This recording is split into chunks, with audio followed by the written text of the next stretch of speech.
D'abord, merci pour votre confiance, puisque vous êtes tous abonnés au RCT. Et c'est un vrai gage de confiance que vous nous avez fait sur une saison où les abonnements se sont bien passés. Ça nous a fait plaisir. Et puis surtout, ça veut dire que vous êtes fidèles à ce club depuis des années, que vous nous faites confiance dès le début de saison, alors que le recrutement n'était pas encore annoncé, qu'on n'avait pas encore tout mis en place. Donc c'est une belle preuve de confiance, de fidélité. Je sais qu'il y en a parmi vous qui sont abonnés depuis très longtemps. Et donc je profite de cette occasion et de ce moment qu'on a voulu créer pour que les abonnés puissent partager un moment d'intimité avec les coachs et leurs joueurs, pour vous remercier de cette fidélité depuis si longtemps. Et puis les nouveaux, bienvenue. Puis j'espère que vous serez aussi des très anciens abonnés dans quelques années. Enfin, en tout cas, au moins tant que je suis président. Oui. Voilà.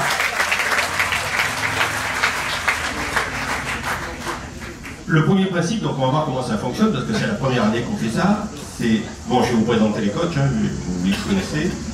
Et on a décidé de faire une demi-heure de questions-réponses. Donc c'est la première fois, il y aura quelqu'un avec un micro qui va se balader parmi vous.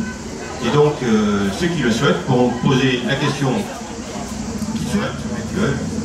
à nos coachs que je vais ici appeler. On va commencer par le plus ancien, puisqu'il a maintenant 1 an d'ancienneté au RCT, ce qui n'est pas beaucoup pour un joueur, mais pour un coach, c'est pas mal. C'est pas mal. Ça commence à mettre très bon chez les coachs, évidemment. C'est Marc Dalmazo.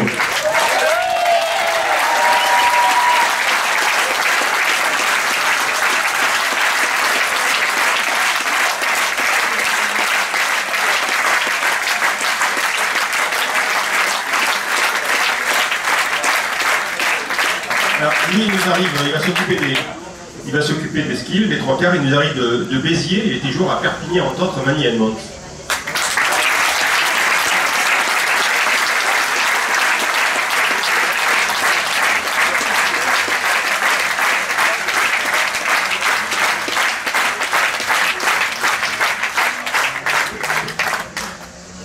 Le suivant, la dernière fois qu'on l'a vu à Toulon, il a pleuré comme une Madeleine, parce qu'il avait gagné à Mayol.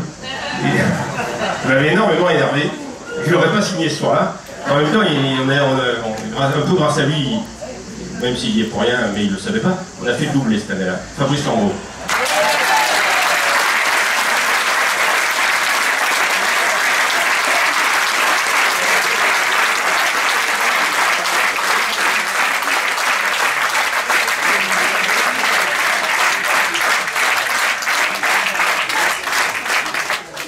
Et le dernier, vous savez que ça fait un moment que je voulais le faire venir à Toulon, il est là, il est venu sans son scooter, il s'appelle Fabien Galetier.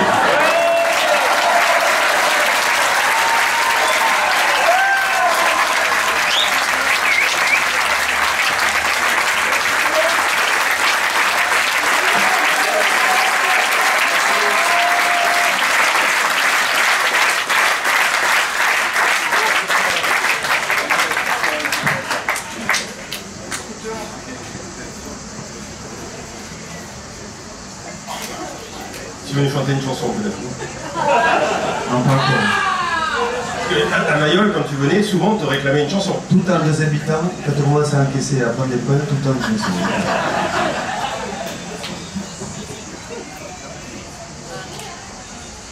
À toi. Allez, c'est parti. Alors, il y a un moment, il y a des questions dans le public qui doivent être posées, donc dès que les bras se lèvent, allez-y, n'hésitez pas, profitez-en parce que ça n'arrivera pas tous les jours. Alors, toutes les questions sont autorisées, bien sûr, sauf sur le prix des abonnements.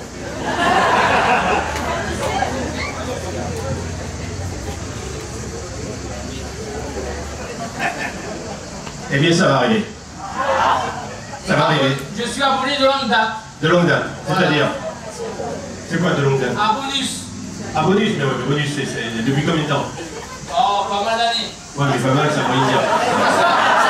60 ans? Depuis 1960. Et vous n'attendez pas un second mille depuis 1960. Eh bien, il va en arriver un, voilà.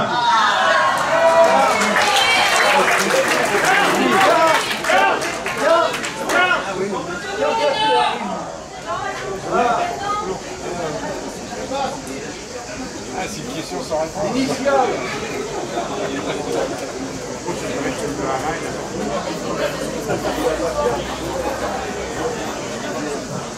Bonsoir et bienvenue à tous.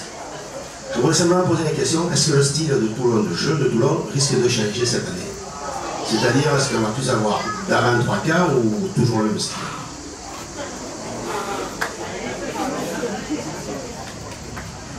Oh, celui qui va répondre. C'est d'abord une très bonne question, merci d'avoir posé. Le style de Toulon, je crois que le style de Toulon c'est, je crois qu'il y a ici, mêlée. C'est ça la Mariole, il ne faut pas reculer la mêlée. Tout à fait. Ça c'est la responsabilité de Marc qui va vous en parler tout à l'heure, c'est son projet.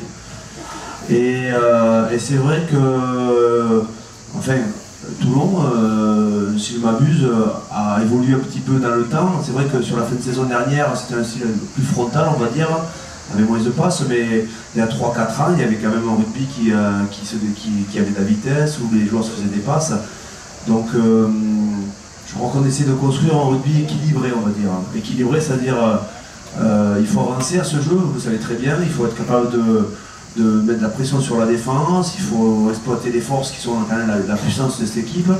Mais après, si on peut poser des questions à la défense en arrivant à plusieurs, en jouant à plusieurs, ça sera peut-être un plus pour l'équipe. Donc c'est vrai qu'on va essayer de conserver les atouts de cette équipe et puis lui donner peut-être la capacité d'alterner, on va dire, un peu plus d'alternance. Voilà. Mais le rugby commence toujours devant. Et donc je crois qu'il continuera toujours devant, il commencera toujours devant ici aussi à Toulon. Bien, merci.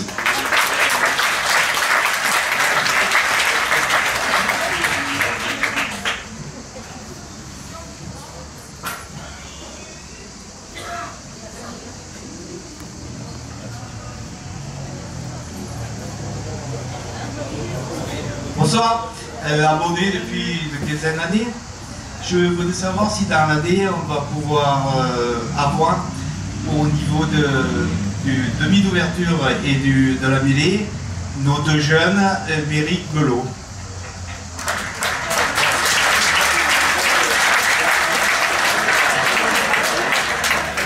Comme vous le savez, il y a 3 demi-mêlées dans l'effectif. Donc il y a Sébastien qui joue depuis un petit moment ici, qui a quand même fait partie des grandes heures de l'équipe de Toulon et qui est encore là. Il y a Eric Escande qui a fait des très bons matchs avec vous. Et puis cette année, le troisième demi-mêlée, c'est Anthony Bello. Alors l'année dernière, il n'a pas pu beaucoup jouer parce que... pardon, Anthony Méric. Excusez-moi. Il n'a pas beaucoup joué parce qu'il s'est blessé gravement au genou. Et là, depuis le début de la saison, il s'entraîne avec nous. Il est en forme. Bon, il a eu une petite gastro en fait semaine dernière. Parce que donc aujourd'hui on l'a un peu ménagé, mais il est en forme. Et puis à l'ouverture, alors à l'ouverture vous avez bien sûr Anthony Bello qui a fini les phases finales, qui rentre une tournée avec les Barbarians en Afrique du Sud, qui est présent, qui a repris l'entraînement aujourd'hui. Il y a aussi Jonathan Vigneski qui a signé cette année. Vous avez François Tresduc quand même qui était aussi présent. On peut parler de McAllister qui peut jouer aussi l'ouverture. Et puis vous avez un jeune Louis Carbonel dont on dit un peu bien.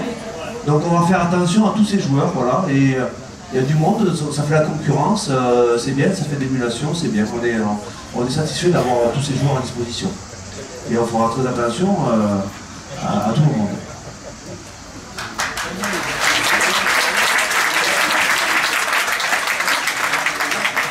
Qui ne seront pas dans les 6.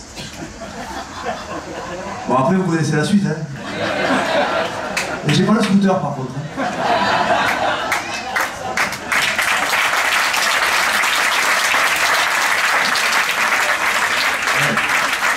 La suite est assez simple, hein. C'est 3 titres de champion d'Europe pour Toulon.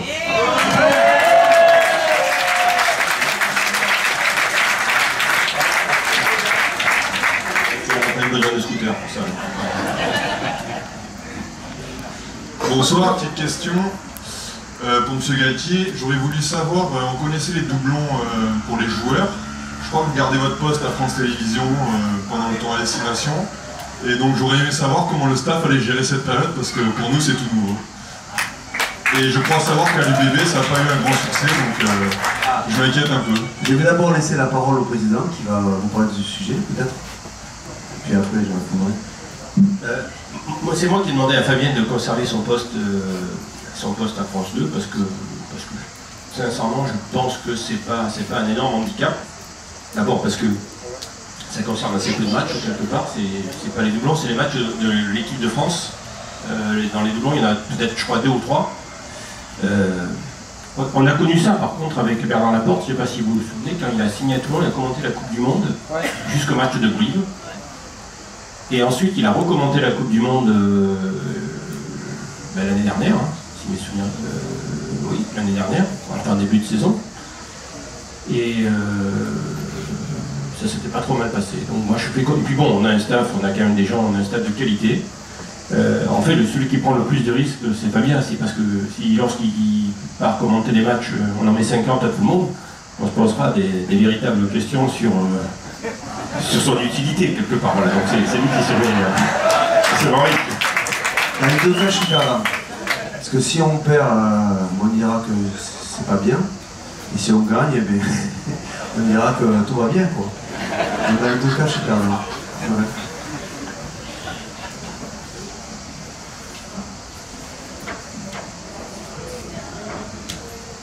Monsieur Mourad Boudjelal, Monsieur Estiblier Edmond, ancien adjoint au sport de la ville de Toulon, abonné comme vous la première année en tant que président et moi en tant qu'abonné, je voulais vous poser une question en ce qui concerne le stade Mayol.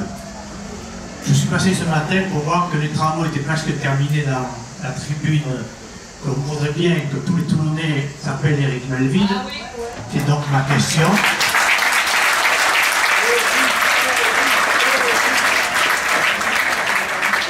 Je sais que vous n'êtes pas le seul responsable pour cette nomination, mais je pense qu'avec votre façon de faire qui est exceptionnelle, vous arriverez à faire appeler cette tribune Éric Melville. Merci.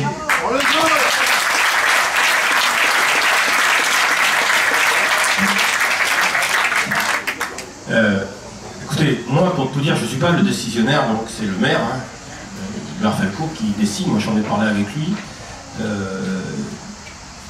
Hubert Falco pense qu'effectivement Éric Melville a la légitimité à Toulon pour donner son nom à une tribune, mais il pense aussi que ce n'est pas le seul. Il pense qu'il y a quelques noms emblématiques ou quelques noms de familles emblématiques qui ont la même légitimité. Donc c'est lui qui tranchera. La chose que je peux vous inviter à faire, c'est d'écrire à notre maire de Toulon pour lui donner le souhait des Toulonnais. Et c'est véritablement lui qui tranchera, mais c'est un choix difficile parce que la légitimité de cette tribune, on est un grand club, on a un vieux club, où il y a eu des très très grands joueurs qui peuvent tous aujourd'hui avoir la légitimité du nom de cette tribune. Voilà, c'est sûr que ça aurait été moins facile, moins compliqué à Montpellier, mais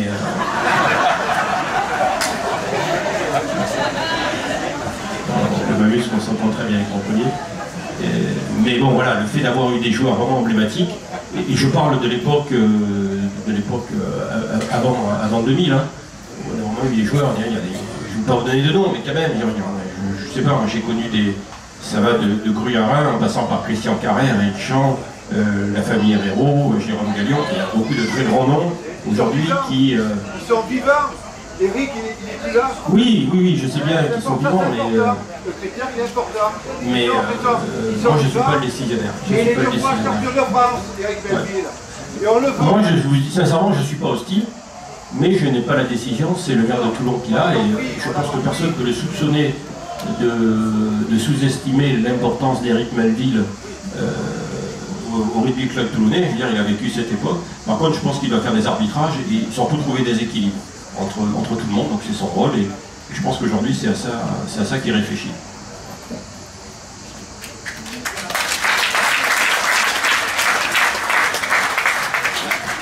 Bonsoir. Voilà, alors déjà je voulais vous remercier Monsieur Mourad pour tout ce que vous faites pour le club, tout ce que vous avez fait jusqu'à maintenant et tout ce que vous allez faire encore avec votre nouveau staff. Et ensuite je voulais savoir, étant donné que l'année dernière on a fait une saison blanche, si vous étiez déjà fixé un objectif et si oui, lequel?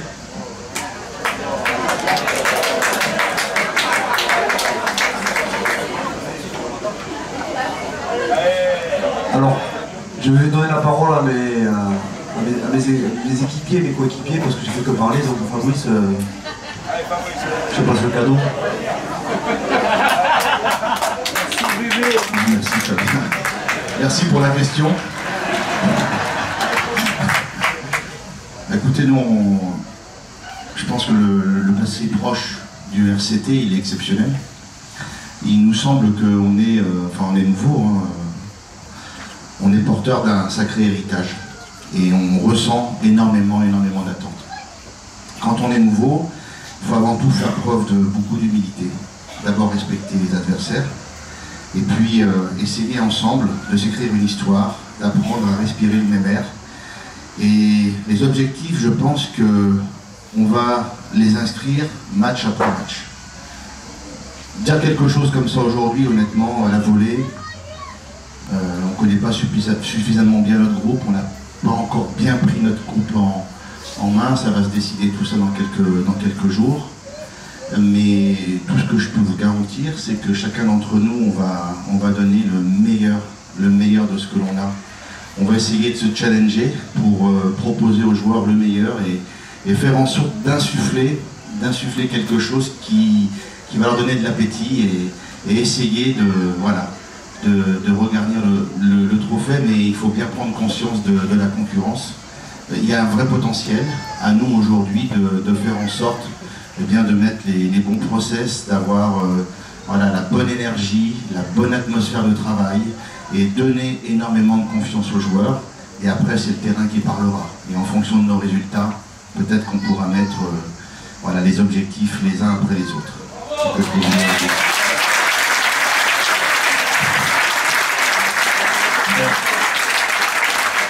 Je veux dire, bien sûr qu'on a envie de gagner quelque chose cette année, c'est l'objectif. Comme je le disais ce matin, on ne se prépare pas à jouer au rugby, on se prépare à être champion de France dans la préparation, ou être champion d'Europe.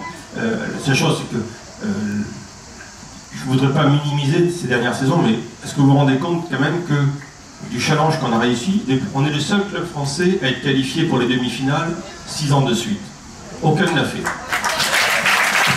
On a joué, on n'a pas pu gagner malheureusement. Sur ces 6 dernières années, on a joué 5 fois la finale du top 14 et une fois une demi-finale. C'est dur d'arriver en finale du top 14, c'est très très dur. Et sur 5 dernières années, on est le seul club à avoir joué 5 fois les quarts de finale de Coupe d'Europe et à l'avoir gagné 3 fois. Je veux dire, même si les années blanches l'ont passé, je pense qu'on peut être champion de France malgré tout ce qui nous est arrivé. Ça tient à pas grand chose. Ça tient à un mec qui en ce moment ne s'occupe pas beaucoup de celui qui l'a fait venir en Nouvelle-Zélande. Mais d'ailleurs ça va m'occuper, ça serait bien. Mais on est quand même le deuxième, on est quart de finaliste de la Coupe d'Europe et vice-champion de France.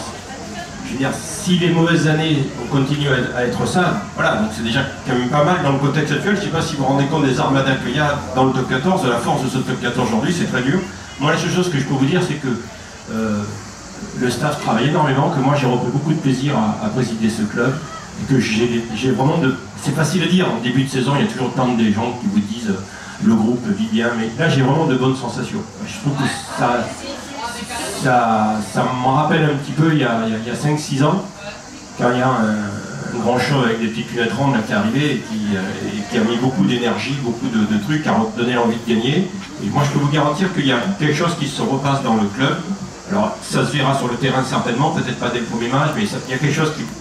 C'est pas du tout le même niveau de travail, c'est pas le même état d'esprit que l'an passé. Voilà. Et après il y a les aléas de match où une année on a été champion de France parce qu'il y a eu un poteau sortant de niveau en demi-finale, ça tient à pas grand chose après. Voilà. Mais ce qui est sûr, c'est que ça bosse sérieux. Mes seules inquiétudes, bien sûr, comme vous tous ici, hein, c'est la mêlée avec Marc. Bon,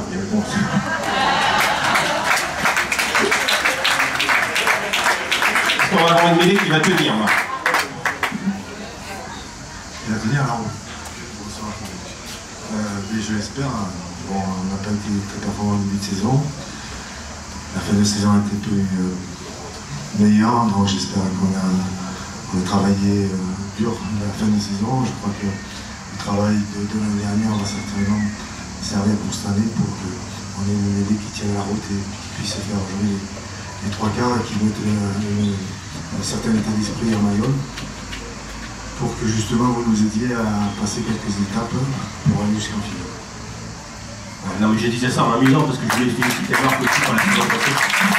Parce que je ne sais pas si vous avez remarqué, mais à partir de allez, sur les 10-15 derniers matchs, en mêlée, il n'y a pas beaucoup de gens qui nous ont embêtés, quoi. On a été très performants et donc il fallait lui rendre hommage.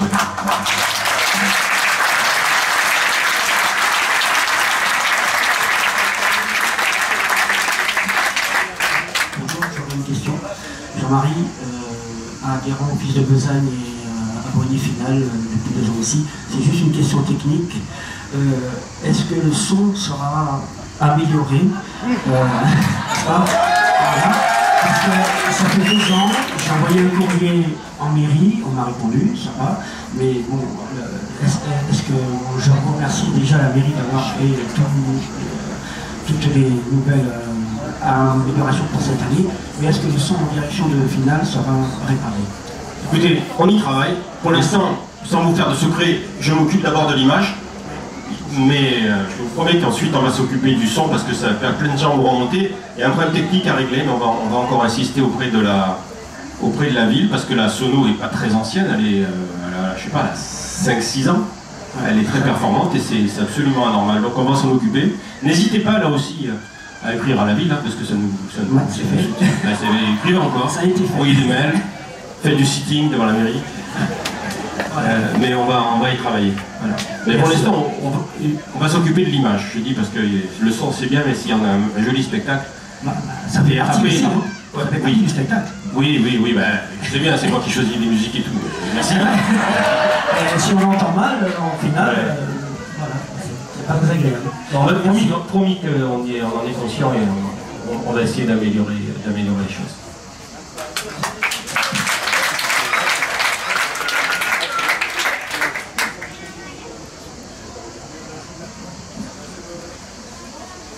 On va présenter les espoirs. Oui. Bon. Ah, il y a une question. Allez, à Capella, là. Vous leur avez appris le pilou-pilou? Ah, il y a un micro qui arrive.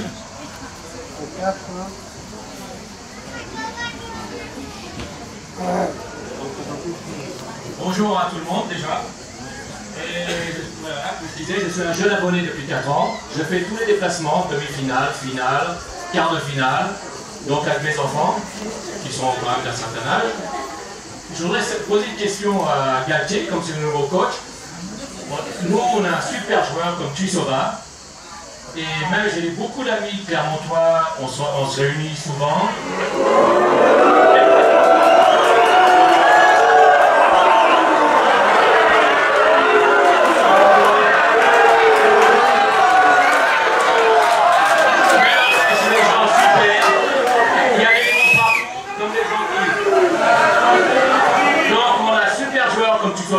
Et on le verrait bien sans, parce qu'il a une impulsion énorme et je pense qu'il ferait beaucoup de choses pour l'équipe.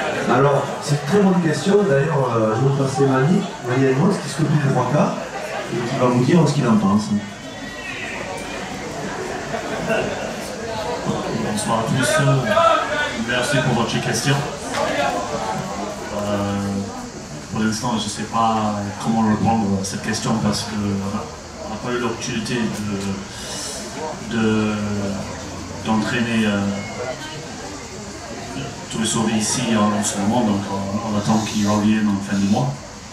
Et à ce moment-là, peut-être, ça peut être une possibilité. Mais pour l'instant, on peut rien garantir. Et comme il est établi, c'est ce qui veut jouer centre aussi. Donc ça, c'est quelque chose qu'il faut voir avec lui.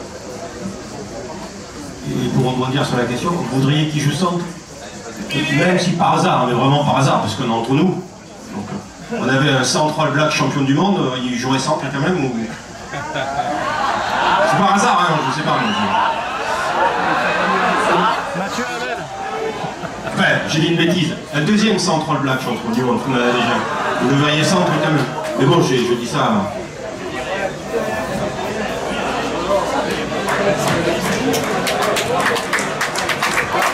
Je dis ça, mais moi, vous savez, je suis pas très informé au club. Donc,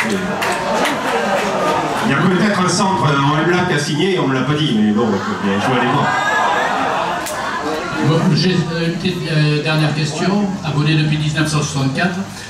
C'est pour M. Galtier. Vu les mauvais résultats de M. Novès actuellement, qu'est-ce qu'il risque d'arriver en cas de défection de M. Novès, puisque M. Galtier théoriquement est le successeur désigné de M. Novès? Là c'est pareil, c'est une très bonne question, je vous remercie d'avoir posé. Je dirais qu'elle n'est pas vraiment d'actualité parce que je pense que Mourad est bien placé parce qu'il y a un président de la fédération qui est resté quelques années ici avec vous.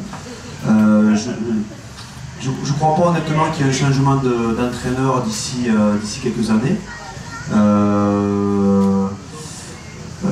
Et ensuite, je crois que bon, moi j'aimerais bien rester 2 ans ici. J'ai signé 2 ans, j'aimerais bien aller au bout de mon contrat. Vraiment. J'ai envie de fêter mes 50 ans sur la plage du Mourillon, voilà. C'est sincère, c'est sincère. Non, mais bien sûr qu'on a évoqué le sujet. Alors, je ne sais pas si d'abord, le départ de Guy Novès n'est pas d'ordre du jour, hein, bien sûr. Je crois sincèrement que Bernard Laporte, moi, les fois où j'ai rencontré Bernard et on en a parlé, il m'a toujours dit que Guy Novès irait à la Coupe du Monde. Voilà, qu'il comptait sur lui. Alors peut-être qu'il y aura des aménagements faits dans le staff, peut-être qu'il va prendre une personne en plus, j'en sais rien, ou peut-être qu'on va. Attendez, on va peut-être réussir le challenge qu'il a demandé à son staff, peut-être qu'on va avoir 3 victoires sur 4. Hein. Et qui c'est qui a rigolé là?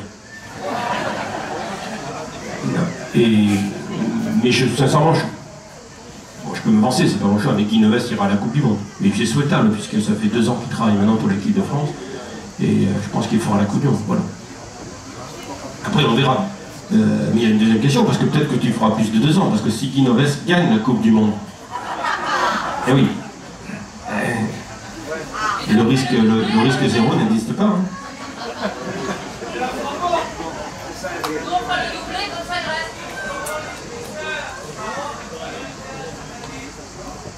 Les buteurs par ordre de priorité.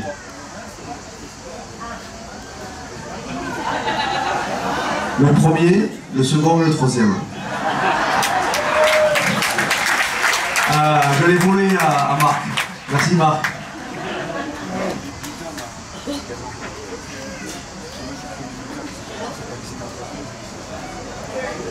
Allez, on va attaquer les esprits.